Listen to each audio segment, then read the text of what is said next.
Non, tu s'en fais pas. Donc pour faire une demande de réappro, il faut d'abord s'assurer, premièrement, du mouvement, l'orientation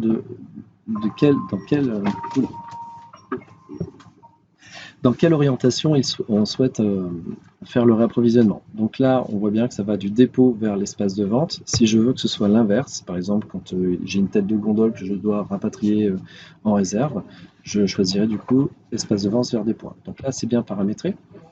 Deuxième élément, c'est de choisir éventuellement un critère de sélection sur mes produits. Donc si il veut bien se laisser faire, voilà. Donc au lieu d'afficher tous les produits, je vais pouvoir choisir un critère, soit destination géo, source géo, fournisseur, fabricant. Donc là, dans cette pharmacie, nous avons travaillé sur les codes géographiques. Et donc, destination géo, je vais pouvoir sélectionner un ou plusieurs codes pour n'afficher que les produits associés à ce code. Pour sélectionner toutes les lignes, CTRL A, et je clique sur sélectionner. Dans ce cas particulier, c'était cave qu'il fallait exclure, donc du coup, il est plus simple ici de désélectionner. Je clique sur sélectionner. On voit bien que cave est du coup bien désélectionné. En réalité, quand je clique sur OK, tous les produits qui sont associés au code géo, sauf cave, vont apparaître. À partir de là, maintenant à l'écran, je n'ai que les produits sans code géo cave. Maintenant, pour faire une demande de réappro, tout bêtement, je vais cliquer sur réapprovisionnement. Je clique dessus. Trois choix possibles. Par défaut, produit à réapprovisionner, donc il va me prendre tous les produits qui ont été filtrés et va me proposer de compléter à hauteur de capacité complète les produits. Si je ne souhaite que réapprovisionner que les produits avec rupture, autrement dit les produits qui apparaissent en rouge, dans ces cas-là, j'opte pour produits avec rupture. Bien sûr, la liste est beaucoup plus restreinte et ça permet de gérer que les urgences. Alors qu'effectivement, si on prend produit à réapprovisionner, il prend tous les produits, y compris ceux pour lesquels il manquerait que quelques produits, etc.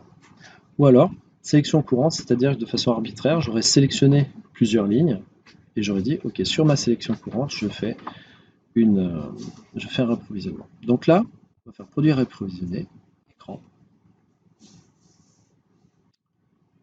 Alors, évidemment, on a oublié de paramétrer, donc je vais juste corriger ça. Trouver le standard. C'est plus joli. Donc, si je regarde, j'ai bien mes quantités. C'est trié par ordre alphabétique. Donc là, benoîtement, on imprimera. Une fois que c'est imprimé, on ferme. Et à la question, voulez-vous enregistrer cette demande de réappro, on va répondre oui. Conséquence, c'est que dans ma liste de demandes de réappro, je vais retrouver ma commande juste ici. Voilà. On apparaît ici en grisé. Ah, la connexion était perdue. Insert the line. Voilà.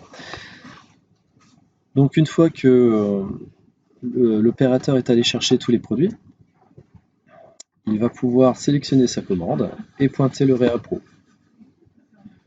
Dans ces cas-là, si tout est OK directement, je vais pouvoir cliquer sur valider.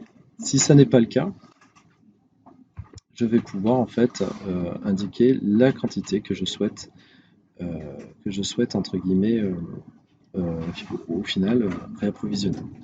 Si je ne veux pas de ligne, je peux carrément supprimer en touchant avec la touche Supr. Je réponds.